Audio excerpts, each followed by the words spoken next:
శ్రీ త్వరగా వారి సాహిత్య వ్యాస సంకలనం వ్యాస రత్నాకరం రెండవ భాగం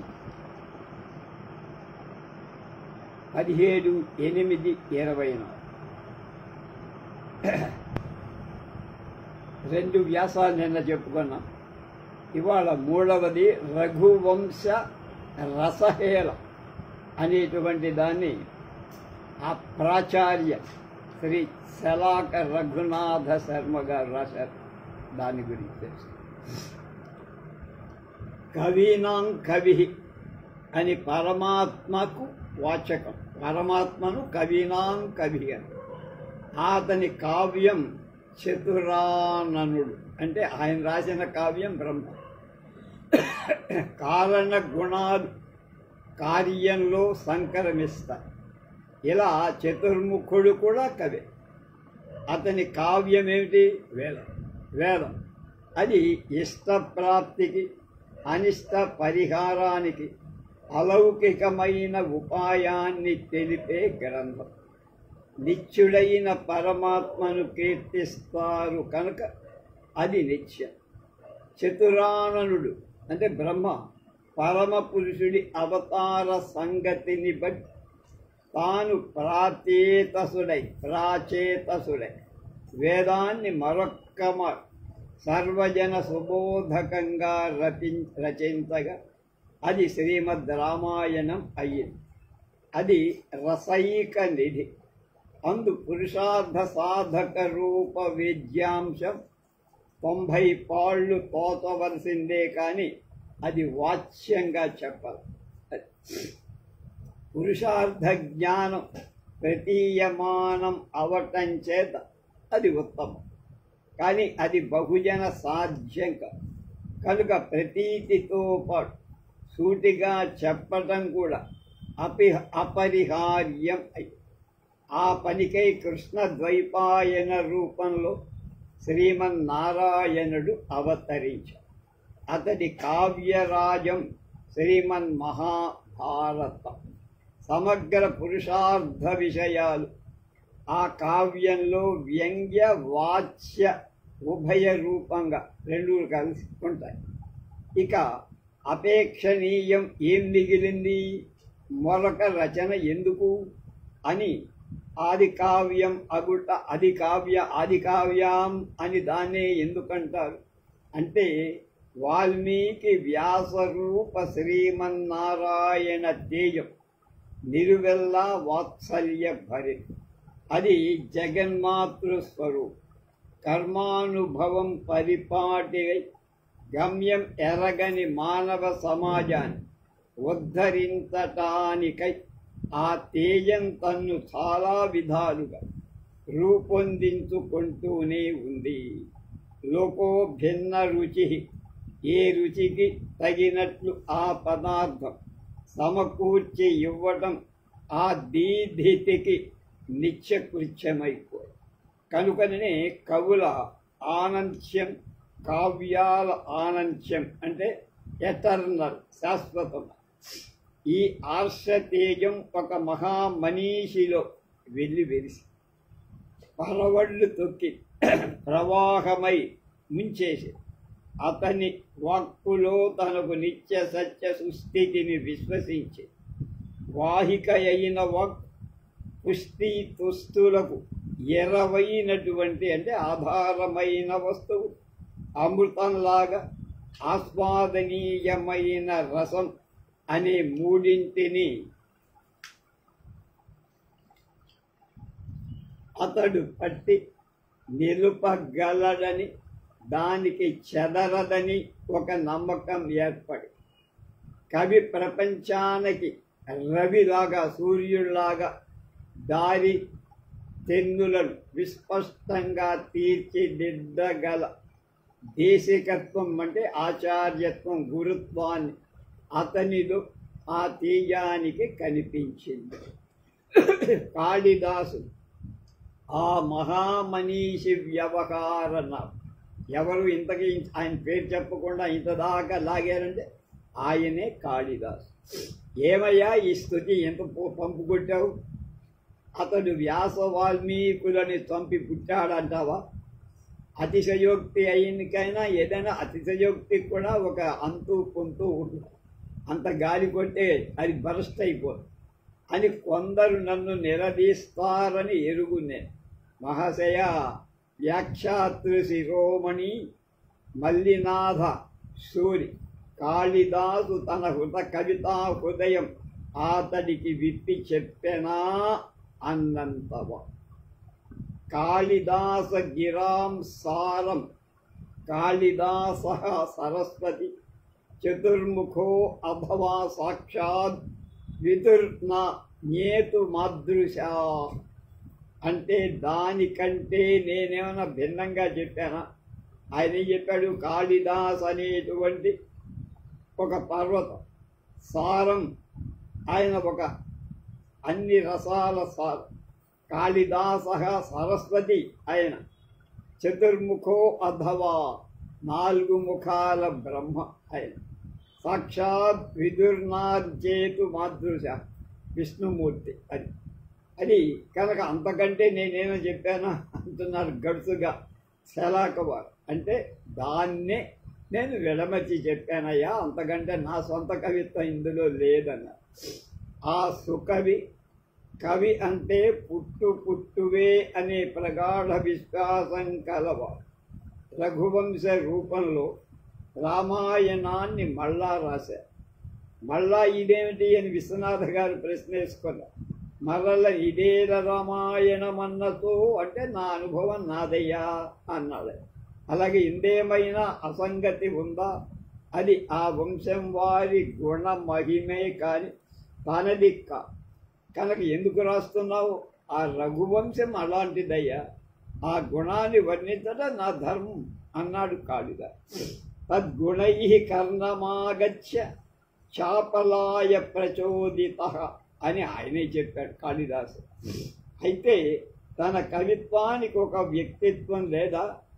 లేకే ప్రాచేతసుడు సూర్యుడిలాగా ప్రకాశించిన చోట్లలో తాను ఒక చిన్న తార అన్న. ప్రాచేతసుడు లేక వ్యాసుడు లేకపోతే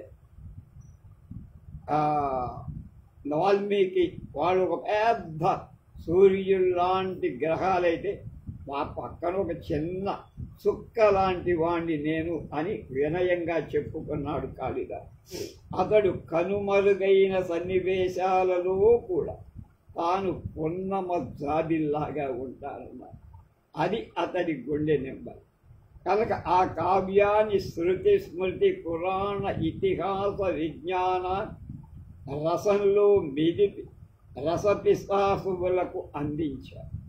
దానితో సహృదయ చక్రం ప్రాణవంతం అవ్వటమే కాదు, ఆనంద తుందిలమై విగడిత విద్యాంతర స్థితిని అనుభవించి ఆ అనుభవానికి అక్షరాకృతి కల్పించటం అంత తేలిక కాదు. కానీ ఆ పంట బీజప్రాయాలైనటువంటి 1-2 అంశాలు ఆయన కొంచెం తమాషాగా 2 అంశాలు అన్నారు. దిక్ ప్రదర్శనంగా నేను నిరూపిస్తాను. రఘువంశ కావ్యాన్ని అతడు 19 సర్గలుగా విభజించి అందులో మొదటి 9 సర్గలు పీఠిక, తర్వాత 6 సర్గలు ప్రధానమైన రామకథ, చివరి 4 సర్గలు ఉపసంహార విధానం. 6 సర్గల కథకు 9 సర్గల పీఠిక అనే మాట కొందరికి చాలా వింతగా కనపడచ్చు. ఒక దేవాలయం ప్రమాణంలో దైవ విగ్రహం ప్రమాణం ఎంత ఉంటుందో ఆలోచిస్తే అందులోని రహస్యం మనకి తెలుస్తుంది. కనుక కాళిదాసు ముందు 9 సర్గలతో వెనక 4 సర్గలతో ఒక దివ్యమైనటువంటి మందిరం, ధామాన్ని కట్టారు, నిర్మించి అందులో రామకథారూపమైన దైవమూర్తిని ప్రతిష్ఠించి. కనుక మనం ప్రతిష్ఠించే విగ్రహం సైజు ఎంత ఉంటుందో ఆ సైజుకు ఆలయం ఉండాలి. దానికి 2 రెట్లు. దాని సైజుకు ఇన్ని రెట్ల ధ్వజస్తంభం ఉండాలి, ఇన్ని రెట్ల ఆలయ ప్రాంగణం ఉండాలి అని ఒక లెక్క ఉన్నది. కనుక జీవజాలమంతా కర్మానుసారంగా పుడుతుంది. ఎవరి కర్మ అంటే వాళ్ళ జన్మం యాదృచ్ఛికం. భగవంతుడు అంటే తన జన్మ కర్మల యోగ్యమైన ప్రదేశాన్ని, వంశాన్ని, కాలాన్ని, తల్లిదండ్రులను స్వయంగా ఎన్నుకొని దిగవచ్చు. కనుక దానికే అవతారం అంటాం. వేదవేద్యుడైన పరపురుషుడు దశరథాత్మజుడై పుట్టుటంతోనే సామంజస్యం నిరూపించుకోవటానికి పూనుపడి కాళిదాసు 9 సర్గల పీఠికను సంతరించారు. వాల్మీకి తన కావ్యంలో రాముడి గుణాలను ఒక రాసి పోసేశారు ముందే. శిష్యుడైన కాళిదాస్ రఘువంశరాజుల గుణాలను 16 చెప్పారు. ఇందులో గతార్థం కాని సద్గుణం మరొకటి ఉండటానికి వీలు లేదు. ఈ 16 వ్యాఖ్యానమే ఈ కావ్య స్వరూపం.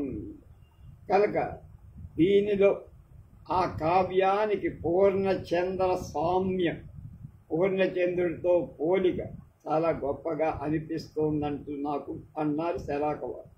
సూర్యవంశానికి చంద్రసామ్యం సముచితమా? ఆయనమో మహాదేదీప్యమానంగా ఉంటాడు సూర్యుడు. చంద్రవంశం ఆయన దగ్గర వెలుగు అప్పు తెచ్చుకొని ఈయన ప్రకాశిస్తాడు చంద్రుడు. ఆయనతో ఈయన పొందొచ్చా అంటున్న తమాషా. అలా అయితే సూర్య తేజం తనలో నింపుకొని చల్లదనంతో అమృతాన్ని పంచి ఇచ్చే చంద్రుడు 16 కళ షోడశ కళా పూర్ణుడై విశిష్టుడవుతున్నాడుగా. ఆయన మండిస్తాడు, ఈయన హృదయాహ్లాదం కలిగిస్తాడు. అది అలాగే ప్రశ్నోపనిషత్తులో పురుషుడి షోడశ కళాస్వరూపుణ్ణిగా వర్ణించి, కనుక పురుషుడంటే 16 కళల స్వరూపమని ప్రశ్న ఉపనిషత్తు చెప్పింది. ఆ స్ఫూర్తితోనే కాళిదాస మహర్షి మహాకవి ఈ 16 లక్షణాలు క్రోడీకరించినట్టు కనపడుతుంది. ఈ లక్షణాల వ్యాఖ్యారూపమైన రఘువంశ కావ్యం సమష్టిగా పరమపురుష లక్షణాల వ్యాఖ్యారూపమైన గ్రంథంగా సంభావింపటానికి వీలుగా ఉంది అని దానికి ఈయన కూడా ఒక ప్రాతిపదిక ఏర్పాటు చేస్తుంది. దీనికి ఉపోద్బలకంగా వైవస్వతో మనుర్నామ మాననీయో మనీషిణాం ఆసీన్మహీతాక్షితామాజ్యః ప్రణవఛందసామివ అనే శ్లోకంలో ఉపమ చాలా మెలకువగా చూడాలంటున్నారు రఘునాథ్ శర్మ గారు. తాను వర్ణించే కావ్య విషయం వేద సంహితమని ఆయన అభిప్రాయం నిశ్చితం. వైవస్వత మనువు ప్రణవ సదృశుడు అయితే, ఓంకార సదృశుడైతే, ఆ వంశరాజులు వేద సదృశులు అంటే వేదంతో సమానమైన వాళ్ళు అయితే భగవంతుడు అవతరించటానికి అంతకంటే యోగ్యత కల వంశం మరొకటి ఉంటుందా అని ఒక సవాలు విసిరాడు కాళిదాస్. వైవస్వతో మనుర్నామ మాననీయో మనీషిణాం అసీన్మహితాక్షితాం ఆజ్యః ప్రణవశ్చందసామివ. అది అనుకో. వైవస్వత మనువు ఓంకార సదృశులైతే, ఆ వంశరాజులంతా వేద సదృశులైతే, వేదంతో సమానమానవైతే భగవంతుడు అవతరించడానికి అంతకంటే గొప్ప వంశం ఇంకొకటి దొరుకుతుందా అంటే లేదు, ఉండదు. ఇంకొక పదంలో తదన్వయే శుద్ధిమతి ప్రసూత శుద్ధిమప్పరః దిలీప ఇతి రాజేందురిందు క్షీర నిధావివ అనే శ్లోకం అందులో కనపడుతుంది. అటు 16 గుణాలు చెప్పటానికి ఇందు రూపమ ఇందు ఉపమ రూపొందించటాన్ని పరిశీలిస్తే కాళిదాసు హృదయంలోని మహితోజ్వల భావన మనకి వ్యక్తము. తన రఘువంశ కావ్యం మర్యాద చాపలాయ ప్రచోదిత, ఏదో చపలత్వంతో మొదలు పెట్టానని చెప్పుకున్నాడు మహాకవి కాళిదాసు. పరమేశ్వరులకు కట్టిన దివ్యధామమే అని ముందే చెప్పుకున్నాం కనుక కవి యశోలబ్ధికై అంటే కీర్తి కోసం రాసిన సాధారణ కావ్యం కాదు అని స్పష్టం. కనుక కాళిదాసు ఉపమలు కవి ఉపమలు మహాగంభీర అర్ధస్ఫోరకాలనటం లోకంలో బాగా ప్రసిద్ధి ఉంది.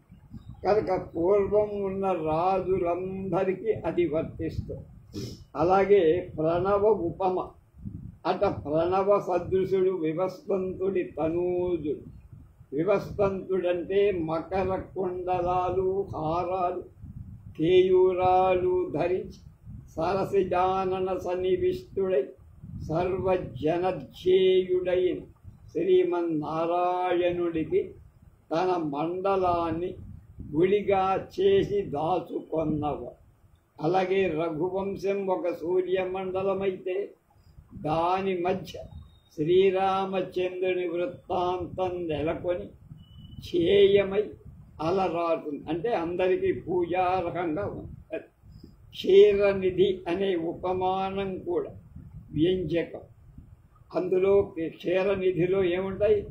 పాలసముద్రంలో కల్పవృక్షం, కామధేనువు మొదలైన మహాపదార్థాలు, అలాగే అమృతం కూడా లభిస్తుంది. అందులో మహాపురుషుడు రాముడు ముందు ఉద్భవించి ఆడు అనేది ప్రతీయమానమైన అర్థం. కాళిదాసు భాషను సృజింపల, కథను సృష్టించల, ఉన్న భాషను ఉపయోగించి శబ్దశక్తి ఎరిగి సిద్ధమైన కథను స్నిగ్ధమైన రచనతో మనకు అందించారు. కనుక బాధాగత సౌందర్యాన్ని చెబితే కాళిదాస ఘనతకు అది ఎత్తిన దీపం అవుతుంది. కాసాలు అతడు కథను ఎలా తీర్చాడో చూడాలి. ఒక కథ తీర్చడం అంటే అదొక శిల్పం చెక్కినంత నేర్పు. ఒక పూమాలను, ఒక వేణీబంధము జడను, ఒక సుందర మందిరాన్ని ఒక శిల్పి తీర్చిదిద్దటం లాంటిది. అందు పుష్పవర్ణ సామరస్యము, కేశ నీలిమయు అంటే జుట్టు యొక్క నల్లతనము, పాషాణాదుల దృఢిమయో కాదు, ఆ శిల్పం చెక్కటానికి ఉపయోగించే రాయి కాదు, మనల్ని ఆకర్షించేది. దేనికేది ఎలా అతికి ఏ ఇంపు సొంపు గుండె లోపలి పొరలలో ఆనందపు బుగ్గను తవ్వి తెస్తాయో అనేది ముఖ్యమైన విషయం. అలాగే భారతీయత నిలువెల్లా జీర్ణించుకొన్న కవి పలికిన ప్రతి పలుకుకు వేదనాదాలు వెళ్ళి విరుస్తూనే ఉంటాయి. అర్థం పురుషార్థాన్ని కాక మరొక దానిని పరాకునైనా అది స్పృశించదు. అర్థం ఉండాలి, పురుషార్థం. అన్నిటికీ మించి అమృతాయమానమైన రతస్రోత భావుకుడ ఫలమునక అనుభూతి కలిగించి ఇలాంటి నిర్మాణ సామర్థ్యం హర్ష కవులలో మాత్రమే కనపడుతుంది. కాళిదాస్ మూర్తీభవించిన భారతీయత, అతన్ని కల్తీ లేని ఆర్ష కవి. దిలీపుడి కథ ఉంది, రఘువు కథ ఉంది, అజుడి కథ ఉంది, దశరథుడి కథ ఉంది. ఈ నాలుగును మనోజ్ఞ శిల్ప అభిరామాలైన ప్రాకారాలుగా, చుట్టూ ఉండే ప్రాకారాలుగా నిర్మించారు. క్రమంగా ధర్మ అర్థ కామ మోక్ష పురుషార్థ స్వరూప వ్యాఖ్యాన రూపమై రసవత్ కావ్యాల అది హృదయాలలో ఆనంద అనుభూతిని స్వయంగా కలిగింపాలి కాదు, విమర్శక ప్రసంగాలకు ఆ సామర్థ్యం లేదు. అయినా ఈ ప్రయత్నం ఆ మార్గంలో కొందరు దోహదప్రాయం కావచ్చునని ప్రయత్నించి ప్రజాయై గృహమేధినాం అని కాళిదాస్ సూత్రీకరించి దిలీపుడైన దైవరూప ప్రతిబంధకం వల్ల సంతానం కలగల. ప్రతిబంధక విచ్ఛేదనం కోసం గురువుని ఆశ్రయించారు. అంటే ఆ చెడు పోవటాన్ని అతడు ఒక వ్రతాన్ని చెప్పాడు గురువు. అతడు దాన్ని శ్రద్ధతో అనుష్ఠించాడు.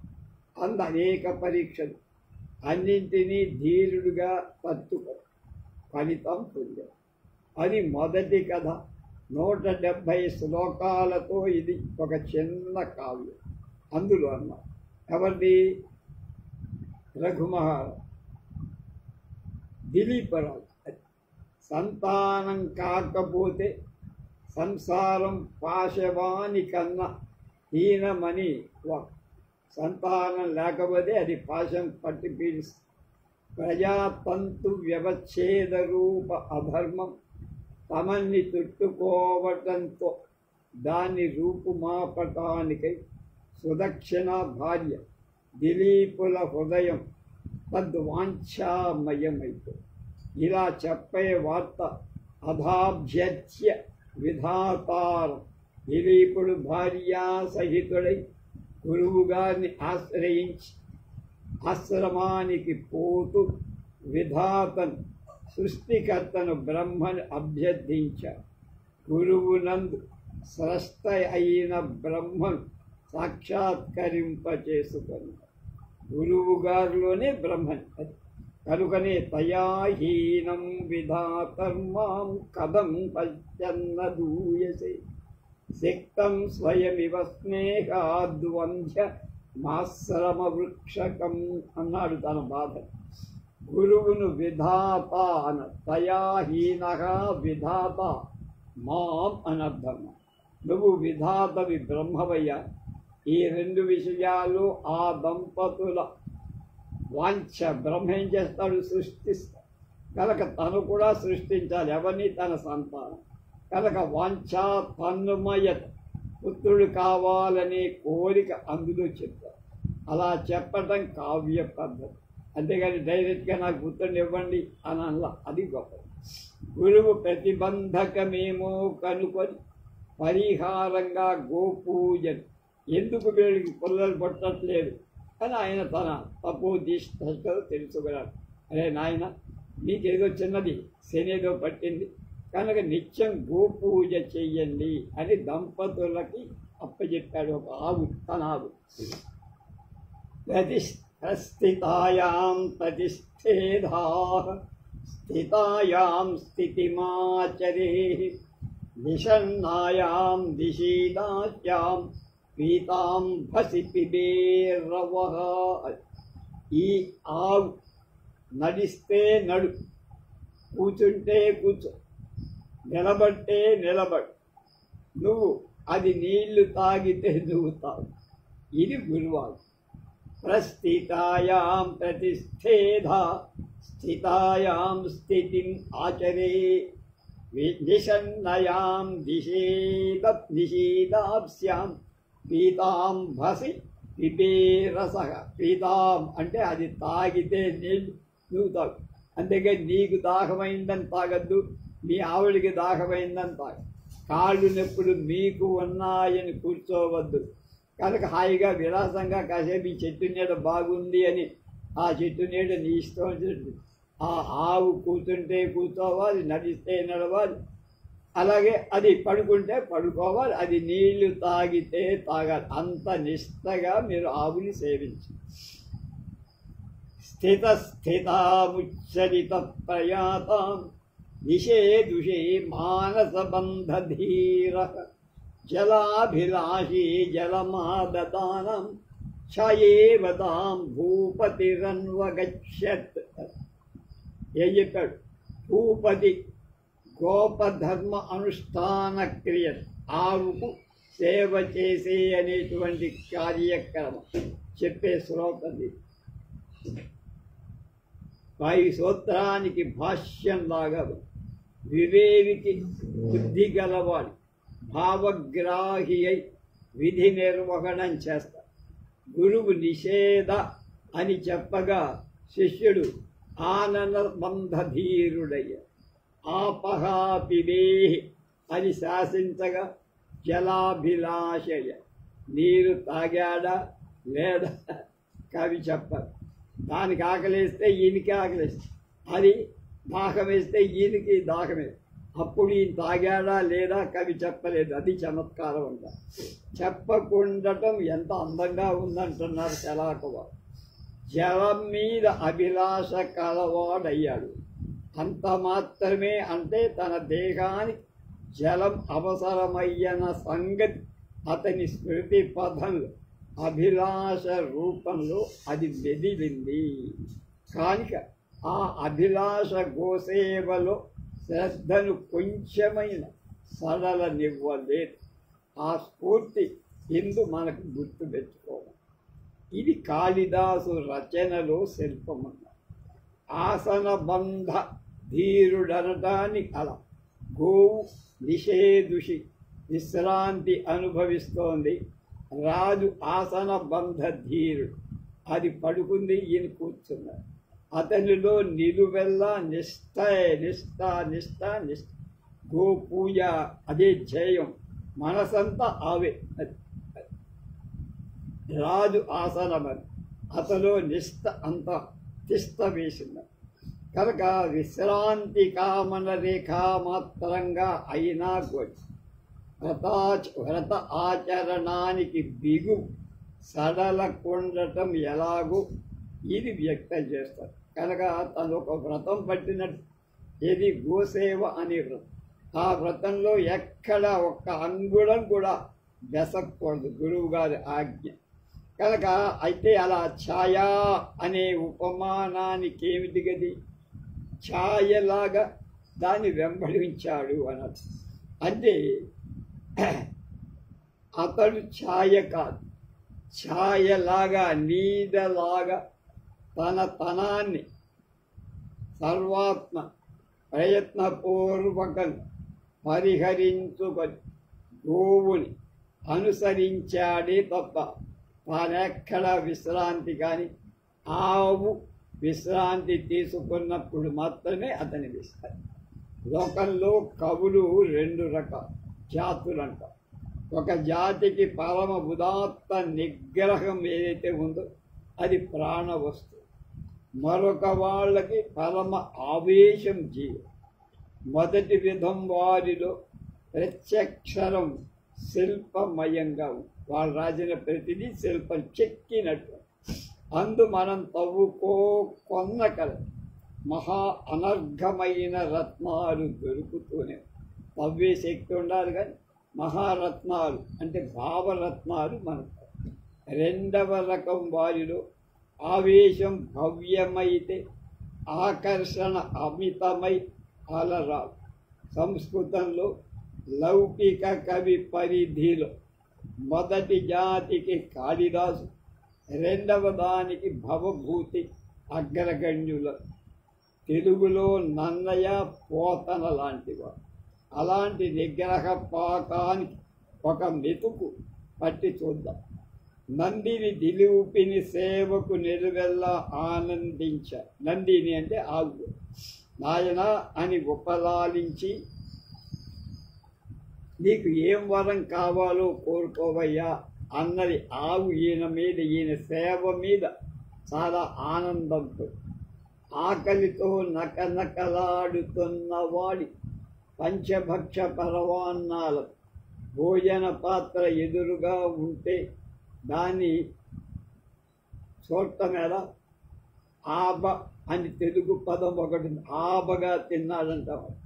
ఆ పదార్థం చేజిక్కించుకొని గబగబా నోట కుక్కుకొని మింగి పాత్ర కంటిన కొద్దిపాటి మెతుకు కూడా నాకేసి అవతల పారేస్తే తప్ప వాడికి ఊరట లభించదు. ఈ స్థితిని అంతటిని పై పదంలో అర్థంగా భావిస్తాము. సంతాన విషయంలో అలాంటి స్థితిలో ఉన్న దిలీపుడు వరం అడుగుమన్న గోవుతో వ్యవహరించిన తీరు అన్నమాట పరమ ఆశ్చర్యకరాలు. ఎవరి దిలీపుడు ఆ వంశానికి మూల పురుషుడు అంటే అవి పరోక్షంగా కాళిదాస్ హృదయ ఔన్నత్యానికి వ్యంజ్యక, అది విపరీతమన. తత సమానీయ సమానితాద్ధి హస్తౌ స్వహస్తార్జిత వీరశబ్ద వంశస్య కర్తారమనంత కీర్తిం సుదక్షిణాయాం తనయం యయాచే.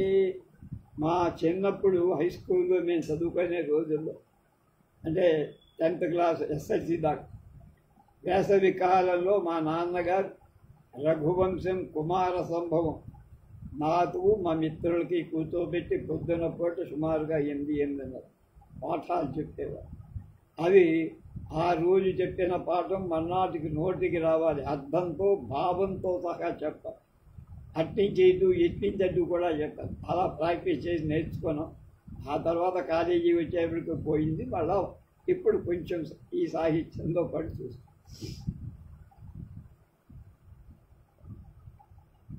ఈ శ్లోక రచనలు కవి హృదయం అదుపును గురించి ఎంత భావించినా తనివితే. ఆ మహారాజు మానిత అద్ధి అంటే ఆయా కోరికలతో వచ్చిన యాచకుల పాలి కల్పవృక్షమై కామితాలను కోర్కెలు తీర్చిన వదాన్య వరేణ్యుడు. తన దగ్గరికి ఎవరొచ్చినా వాళ్ళ కోరికలు తీర్చి పంపించేవాడు. ఇప్పుడు తాను కోరుకోవాల్సిన పరిస్థితి వచ్చింది కనుకనే ఎలా అడగాలో తెలిసినవాడు. ఎదురుగా ఉన్నదేమిటి? కామధేనువు. ఏ కోరిక పడితే ఆ కోరిక తీర్చగలడు ప్రతిమూర్తి. దానికంటే కామధేనువు ఎలాంటిదో ఇది కూడా అలాంటిది. ఏది అడిగినా అది ఇచ్చేస్తుంది. కనుక అడగటంలో వివేకం ఏ కొంచెమైనా నశించిన ఆ వరం చివరికి నెత్తి మీద శాపం కూడా అయిపోవాలి. కనుక అంత జాగ్రత్తగా అడగాలి.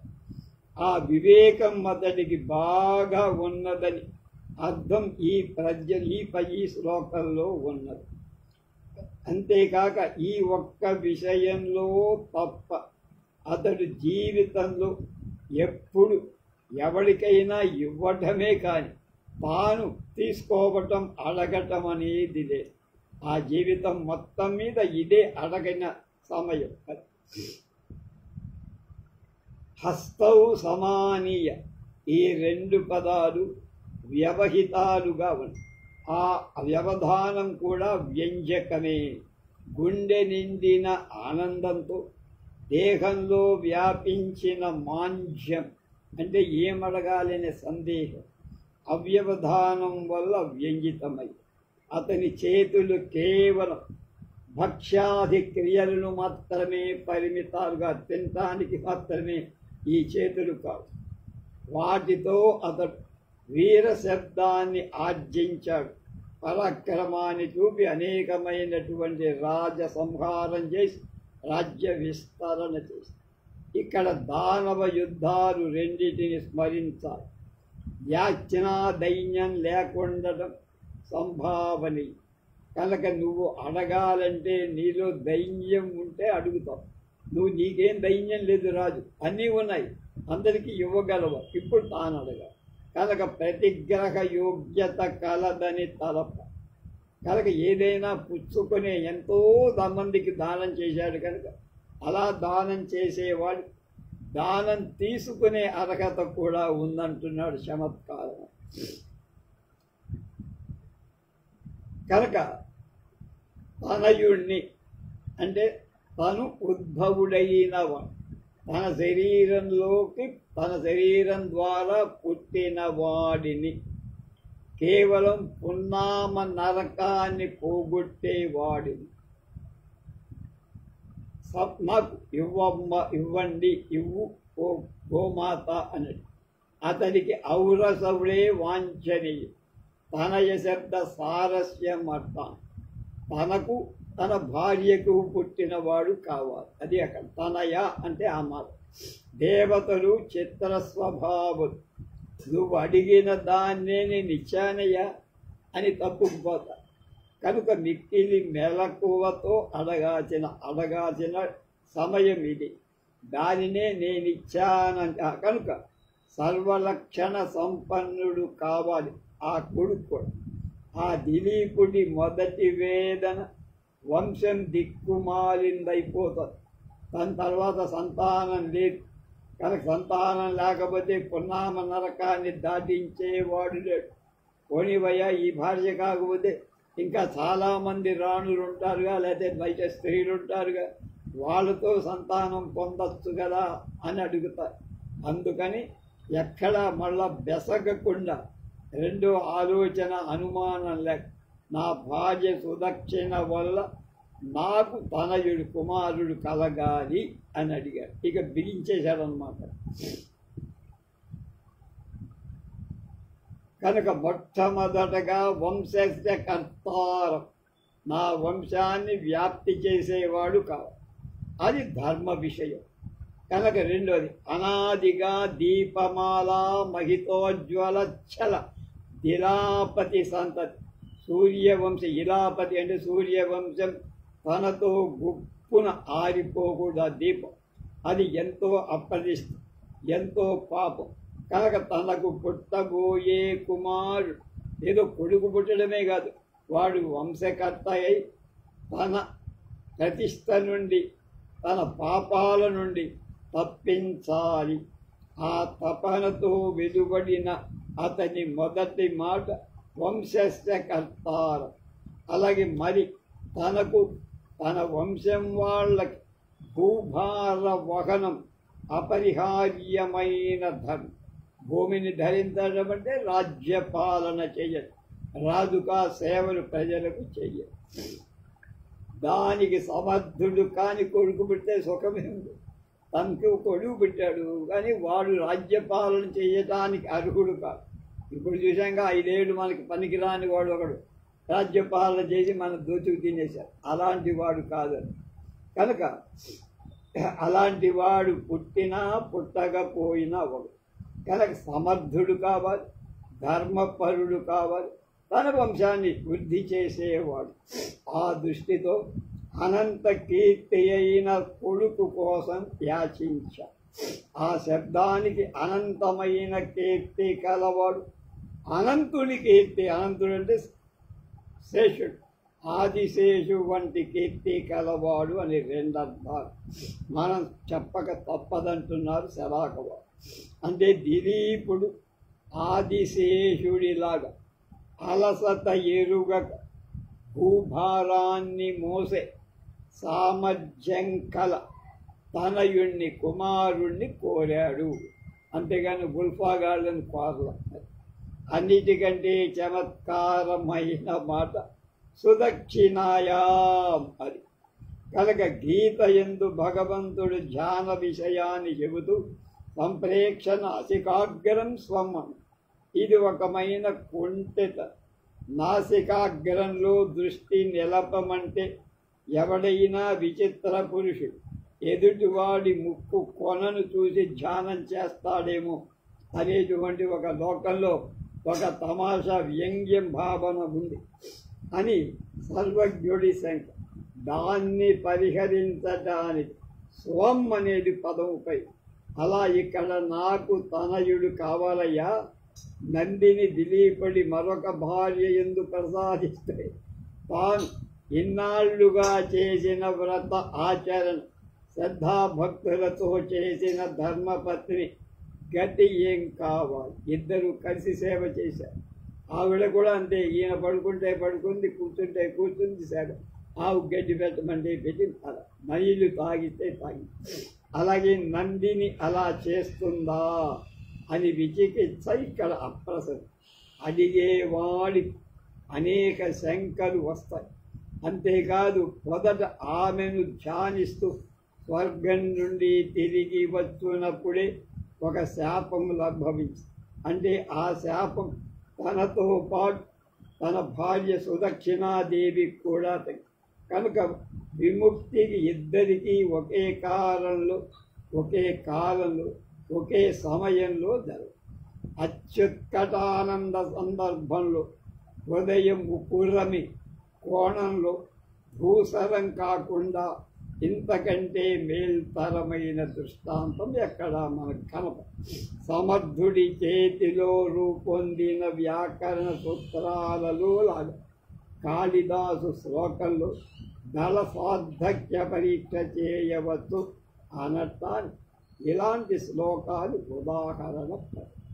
దంపతుల సంతాన అపేక్ష, వ్రత దీక్ష, గోరక్షణకై ప్రాణత్యాగం చేయటానికి వెనుతీయనటువంటి ధర్మ అభిరతి, ఫలాభిసంధ అందు తొణకనితనం, గర్భరక్షణలో చూపిన శ్రద్ధ, పుత్రుడికి సంస్కారాల మీద చూపిన నైపుణ్యం, యోగ్య కాలంలో కుమారుడికి రాజ్యభారాన్ని ఇవ్వడం, వార్ధక్యంలో మునివృత్తి అనే ఈ అంశాలను దిలీపుడి వృత్తాంతంలో కాళిదాసు అభినివేశంతో చక్కగా తీర్చిది.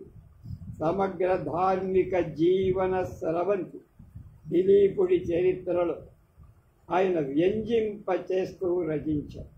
ఇలా ఇది పురుషార్థ పరిపాక స్ఫోరకమైన దిలీప కథ. ఇక త్యాగాయ సంభృతార్థానాం యథావిధి హుతాగ్నీనాం యథా కామార్చితార్థినాం అనాకర ధర్మవర్జ్ఞనాం యశసే విజిగీషూణాం శైశవే వ్యస్త విద్యానాం షోడశ మహాగుణాలలో ప్రత్యక్షంగా ఈ పై లక్షణాలని సమగ్రంగా కనపట్టే భాగం రఘు మహారాజ చరిత్ర. దిలీపుడి కొడుకు రఘు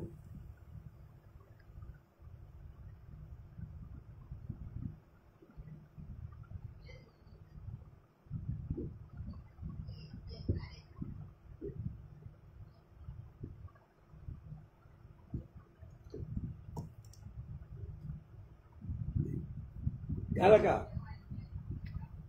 ఈ వంశం తన పేరున వెలయించుకున్న గుణ గరిష్ఠుడు రఘు.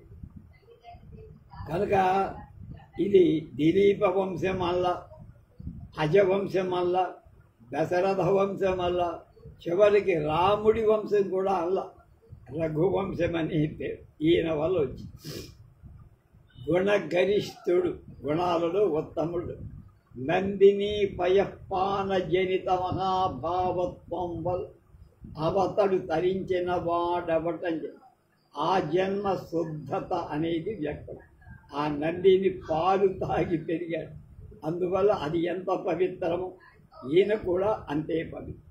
తండ్రి అతులిత శ్రద్ధాళువై కలిగించిన విద్యా సంస్కారాలు ఆ మేలిమి బంగారాన్ని తావిని చేకూర్చి, ధనాపేక్షతో కాక, అధికార విస్తరణ కాంక్షతో కాక, యశస్సు కోసం అతడు ఆయా రాజులందరినీ ఓడించి విశ్వ విజేత అయ్యాడు.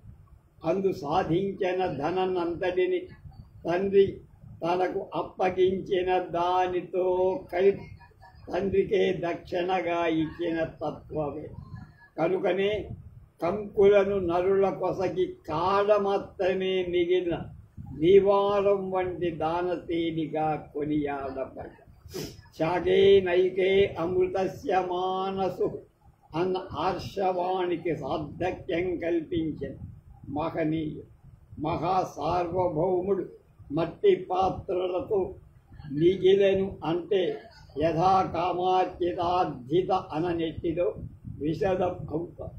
సర్వము దానమిచ్చిన తర్వాత ఇవ్వటానికి ఏమీ లేని సమయంలో అడగటానికి వచ్చిన అర్థి సానుభూతితో మరొక చోటికి పోతాడేమో అన్న మాట ఒక కత్తిపోటులాగా ఆయనకు తగలగా, నేను ఇంకొక చోటకు పోతానండి, మీరు అన్నీ ఇచ్చేశారు, మీ దగ్గరేం లేదు కదా అని ఆ వచ్చిన యాచకుడు అంటే అది భరించలేక ఆపి కుబేరుడిపై దండెత్తడానికి ఉద్యక్తుడవటం అనాకర ధర్మవర్త్నత నిరూపించడం.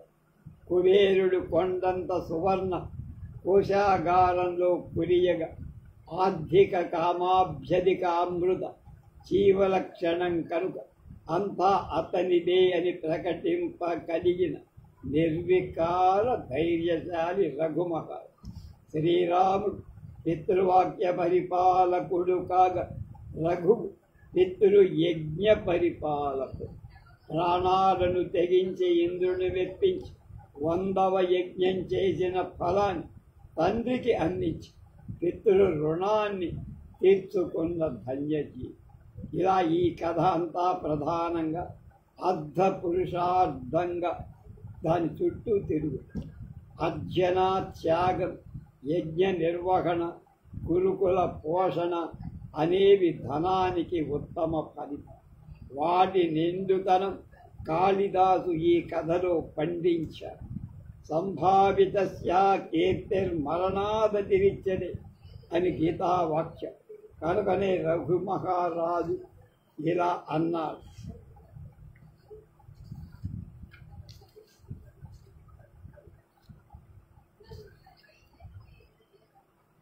గుర్వర్ధమద్దీసుతపాల దృష్ట్యా రఘో సగాజాదనవాప్యకామం గతో వదాన్యాంతరమిచ్చయం మే మభూత్ పరివాదనవావతార. వచ్చిన అద్దె విద్య అంతాన్ని చూశారు. అంటే ఎంత చదవాలో అంత. ఇయ్యవలసింది గురుదక్షిణ. గురువు అంటే గొప్పదైన దక్షిణ. కనుక తీర్చుకొని భోగాలు అనుభవించటానికి కాదు, కుల నిర్వహణం కోసం. అలాగే మరియు కూడా గురువర్ధం 14 కోట్ల సువర్ణ రూపమై బరువై ఇయ్యాల్సిన దాతో రఘు తన సర్వస్వాన్ని అర్ధులకిచ్చి కాడ మాత్రమే మిగిలిన నివారం అంటే తామర తోడులాగా ఉన్నవా. ఆ స్థితిలో అద్దె కోరిక తీరక మరొక దాతకు దగ్గరికి వెళ్తే తనకి పరుపు. శృతి ఏం చెప్తోంది? శ్రద్ధయాదేయం అశ్రద్ధయాదేయం శ్రియాదేయం క్రియాదేయం సంవిదాదేయం అని రఘు అద్దె కామాన్ని తీర్చడంలో మనకి ఈ లక్షణాలని స్పష్టం. అనేక ఆర్ష ధర్మాలు కథారూప వ్యాఖ్యానమే రఘువంశం. కనుకనే కాళిదాసు వాణి ఆర్షవం. అలా రఘుచరితాన్ని మనకు ప్రధానంగా అర్ధ పురుషార్థ స్వరూపం. ఆర్జన, రక్షణ, పాత్ర వినియోగం, పాత్రుడికి దానం చేయ, యజ్ఞ అనుష్ఠానం అనే వాటి సమూహం.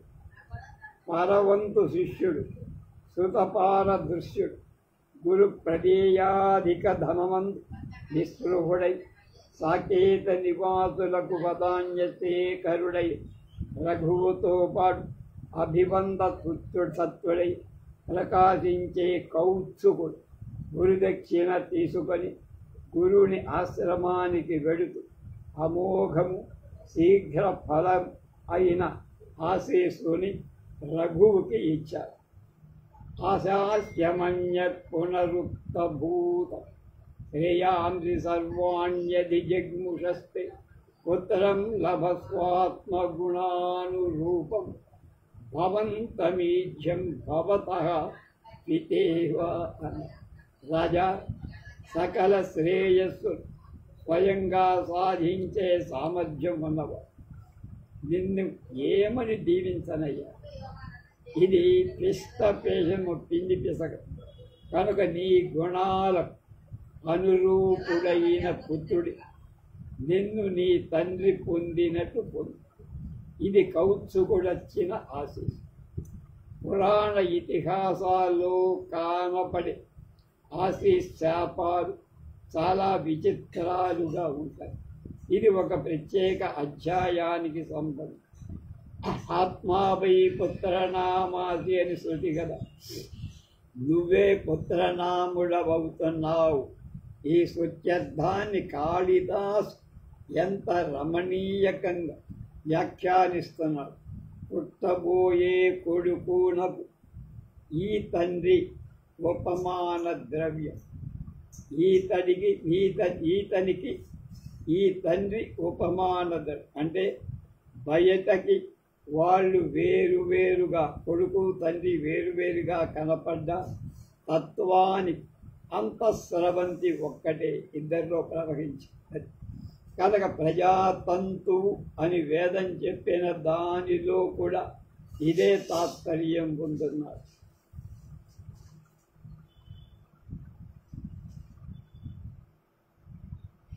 ఇది మహాశీల విషయం. అలాగే మహాకవి వాక్కులో సందర్భోచితంగా పరమ నిగూఢార్థం కనబడు. ఆత్మగుణానురూపం అనే మాటను మనం బాగా లోపల పెట్టుకొని ఆరయబడే అంటే ఆలోచించాలి. నీ గుణాలకు అనురూపం అనేది సామాన్య అర్థం, బయటకు. ఆత్మ పదార్థ లక్షణాలకు అనురూపమైనది అనేది విశేషం. అలాగే ఎందుకు భావించాలంటే పరమ పురుషుడు తన అవతారాన్ని ఏది కోరి వరించిన వంశంలో ఆత్మ పదార్థ లక్షణ సంభావం అప్రస్తుతమేం కాదు.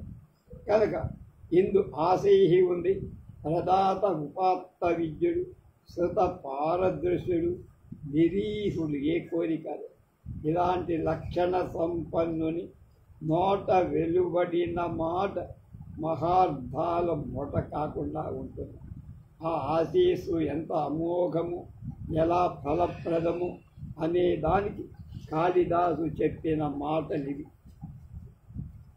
ఇత్థం ప్రయుజ్యాసి సమగ్ర జన్మ రాజ్యే ప్రతీయాయ గురో సకాశం రజాపి లేఖేసు తమాసు తస్మ ఆలోకమర్కాదివదో దివ జీవదోక. కౌత్సుడు ఆశీర్వదించి వెళ్ళిపోయాడు. వెనువెంటనే రాజు సూర్యుడి వలన జీవలోకం వెలిగినట్టుగా పొందినట్టు కొడుకు ఇటు అతి శీఘ్రంగా ఆయనకు కలిగాడు. ఈ కూర్పు చాలా ఆశ్చర్యకరం. ఎందుకని మళ్ళా ఇక్కడ వేదనాదాలు వీణుల విందు చేస్తుంది. తమసోమా జ్యోతిర్గమయ అని శృతి. ఇక్కడ తమస్సు అంటే అజ్ఞాన స్వరూపం. అలాగే ప్రాణి లోకంలో వెలుగులు, విద్యలు, జ్ఞానాన్ని పొందుతారు. అలాగే లోకంలో ఒకదానికొక కొడుకు పుడితే అది తండ్రికి, అతని వాళ్ళకి ఆనందం కలిగిస్తుంది. ఒక మహాత్ముడికి, ఒక మహారాజుకు పుత్రుడు పుట్టడం అంటే సమస్త ప్రజలకు పరమ ఆనంద కారణం. ఈ అలౌక ఉపమ అర్థం అందులో ధ్వనిస్తారు. కుమారుడు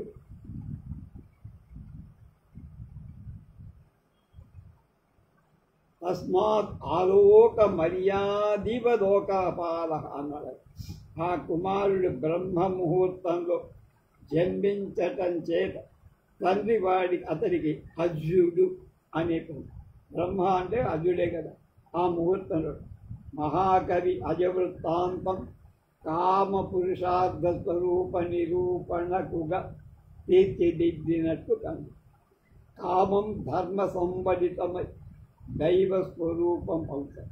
ధర్మా విరుద్ధో భూతేష్ కామోస్మి భరతర్షభ అని భగవత్ వాక్యం.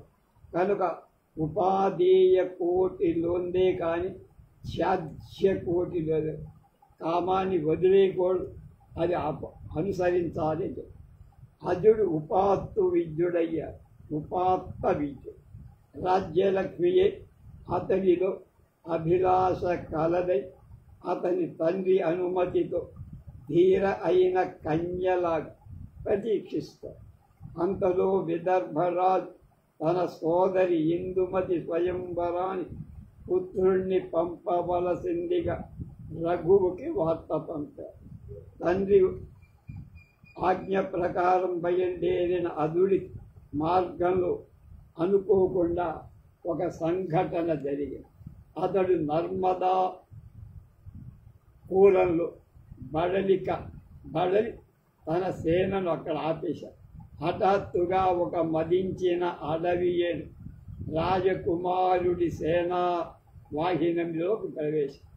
దాని భయంకర స్వరూపాన్ని చూసి సేనలోని ఏనుగులు గుర్రాలు చల్లా చెదరై ఆ దెబ్బకు గుర్రాలు కట్టు తెంచుకొని దౌడి రథాల ఇరుసులు వెరగకొట్టు ఏనుగులు పరిగెత్తి స్త్రీల ఆక్రందనాలతో దిక్కు తోతని స్థితిలో ఉండగా యోధులు వారి రక్షణకై పడరాని పాటుపడు సేనలోని ఏనుగులను చూసి మరింత విజృంభించిన ఆ వనగజం తన మీదికి దూసుకొస్తారు. అలాంటి స్థితిలో సాధారణంగా మానవ మనస్థితి ఎలా ఉంటుంది? సర్వాంగ సుందరంగా స్వయంవరానికి పోతున్న శుభ సమయంలో మహాభీభత్స వాతావరణ సృష్టించిన ఏనుగుపై ఎంత కోపం రావాలి అజమహారాజు. తనపై దూసిక వస్తున్న క్షణం ఏమరిస్తే ప్రాణాలు తీసే తీవ్ర కోపంతో ఆ ఏనుగుపై ఎంత కసి ఉండాలి, అతనికి ప్రాణరక్షణకై ఎంత ఆవేదన పడాలి. కానీ ఈ కుమారుడిలో అలాంటి వికారాలేం కనపడలేదు. సాధారణంగా అందరూ విద్యలు నేర్చుకు కొందరు సావధాన చిత్తులైనప్పుడు నేర్చిన విద్యలు నెమ్మదిగా నెమరేసుకుంటూ, కానీ ప్రాణ సంకట స్థితిలో నేర్చిన విద్య చెదరని మనస్సు అన్వయించి ఆచరింపగల ధైర్యం మహాపురుషులకు మాత్రమే ఉంది. ఎన్ని వికారహేతువులున్నా అతని మనస్ విక్రియ పొందదు, దారి తప్ప. అదుడిలో కాళిదాస్ ఈ ధీరత చాలా చక్కగా వర్ణించి చెప్పు. తమాపతంతం నృపతేరవధ్యో వన్యకరీతి శృతవాన్ కుమార నివర్తయిష్యన్ విశిఖేన కుంభే జఘాననాచ్యాయత పృష్టశాన్యా. వన్యః కరి అంటే అడవియే, ఆపతంతం మీదికి దూకుతోంది. కుమారః చిన్నవాడు, ఎవరు? అజమహారాజు. ఇంకా కుమారుడే, యువకుడు, చిన్న వయస్సులో. సాధారణంగా అలాంటి ఘట్టంలో ప్రతాపం చూపించాలనే ఉత్సాహం ఆ వయస్సుకు బట్టి రాదగిన స్థితిలో ఉంటాడు ఎవడైనా సరే యువకుడు. కానీ శృతవాన్ విన్నవాడు, బహుశः అధ్యయన కాలంలో ఎప్పుడూ ప్రస్తావికంగా యుద్ధంలో కాక ఇతర సందర్భాలలో ఏనుగులు చంపరాదు అని ఎప్పుడో చిన్నప్పుడు గురువు దగ్గర విద్య నేర్చుకున్నప్పుడు విన్న మాట ఇప్పుడు గుర్తుకొచ్చింది. కనుక నృపదేహి రాజధర్మ అనుష్ఠాన తత్పర. అలాంటి అదుడు ఏనుగును మరలించే తాత్పర్యంతో అల్లెత్రాటి కొంచెం లాగా దాని కుంభస్థలం మీద పోతాడు. తన మనోవాక్కులపై సమగ్రమైన అదుపు కలవాడు మహాపురుషుడు. కనుక పురుషోత్తముడు అలాంటి మహాభావుల కోవలో ఉదయించటానికి గుర్రూతలూగుతాడు. రాముడు ఈ వంశంలో ఎందుకు పుట్టాను అన్న ప్రశ్న కాళిదాసు చేసిన మనోజ్ఞ వ్యాఖ్యానం. అదుడు ఇందుమతి స్వయంవరాన్ని పత్నిగా పొందాడు. వచ్చిన రాజులలో ఎవడు గుణ ఆధిక్యంలో హీనుడు కాడు. అదుడు వారిలో తలమానికంగా ఉన్నాడు. ఇది ఆ వంశం యొక్క అతిశయత్వాన్ని ప్రతిపాదిస్తుంది. ఈ ఒక సంఘటనలో అర్ధాంగి అశుభులు పోయే, అంటే అజమహారాజు భార్య ఇందుమతి చనిపోయి అజులకు తన దేహంలో సగభాగం విరిగిపోయిందని భావించి అక్కడ కాళిదాసు అజవిలాప రసోద్గారి ధోరణిలో వర్ణించాడు. ఈ సందర్భంలో తప్పక స్మరింప తగిన శ్లోకం. గృహిణీ సచివ సఖీమిధ ప్రియశిష్యా లలితే కళావిధౌ కరుణా విముఖేన మృత్యున హరతాత్వాం వద కిం మే హృతం. ఇందుమతి తన గృహిణి అంటే సర్వమైన కుటుంబం ఆమె అధీనంలో, సచివ ఆమె తనకు మంత్రి, హితోపదేశ వ్యవహారమంతా ఆమె తనకు చేస్తుంది. నిధ సఖి ఏకాంతంలో ప్రాణానికి ప్రాణం, సమస్త సుఖాలు ఆమె ఇస్తుంది. లలితే కళావిధౌ ప్రియ శిష్యా చతుష్టి కళలు ఆమె తనకు ప్రియ శిష్యురా. తన సర్వ ఆనందాన్ని నెల అయిన దీని చేత అర్థమవు, అంటే ఆమె అన్నీ ఆమెకి ఆవిడే, ఈయనకు అన్నీ ఆవిడ కనుక అలాంటి భార్యను అపహరించిన మృత్యువు అదుడి సర్వస్వాన్ని దోచుకుంది. కనుకనే కులగురు వశిష్ఠుడు ఓరార్చిన అతని శోక శంకు వెళ్ళగిలరాల ప్రాయోపవేశంతో తనుత్యాగం చేసి కనుక భార్య పోగానే ఆయన కూడా ప్రాణాలు త్యజించారు. సతీ సహగమనం, ఇది సతీ సహగమనం అయిపోయింది. ఇది కథ ధర్మ సంబలి కామ పురుషార్థ స్వరూపాన్ని కాళిదాసు అత్యంత మనోజ్ఞంగా చెప్పారు. కాళిదాసు క్రమానుసారం 4వది అయిన దశరథ కథలో మోక్ష పురుషార్థ స్వరూప సమన్వయించటానికి ప్రయత్నం. ఈ తాత్పర్యం మొదటి ఉంది అంటానికి ఎలాంటి సందేహం అక్కర్ల. మొదటి శ్లోకమే దీనికి తార్కాలు. చూడండి. పితురనంతరముత్తర కోసలానం సమధిగమ్య సమాధిచతేంద్రియ దశరథ యశసాన మహారథు యమవతాం చ ధురిస్థితః. రాజ్యానికి వచ్చే నాటి దశరథుడు కుమారు అప్పటికే సమాధిజిత ఇంద్రియ, అంటే తన శరీరం మీద ఆత్మ మీద మంచి పట్టు యమవంతులలో యమ నియమాదులలో నిష్ఠాగరిష్ఠ మహారథుడై గొప్ప ధనుర్ధారి అయ్యాయి. రెండవది ధర్మనిష్ట, తర్వాత మొదటిది ఆత్మగుణ. ఈ మహానుభావు ఈ రెంటిలోనూ నెంబర్ 1గానే ఉన్నారు. ఉపోద్ఘాతప్రాయమైన ఈ శ్లోకంలో సమాధిజిత ఇంద్రియత్వ యమవత్వ లక్షణాలు, అతని చరితం మోక్ష పురుషార్థ స్ఫోరకం అని అనిపిస్తుంది. దిలీప రఘు అజమహారాజు పండించిన ధర్మార్థ కామ సస్య ఆపడిలో తురీయ పురుషార్థ భవ్య ఫలదాయాలుగా సంగమించి కనుకనే అతడు సమాధి జితేంద్రియుడు. అతని జితేంద్రియత్వం ఒక మెతుకులు చూద్దాం అలా ఉందో.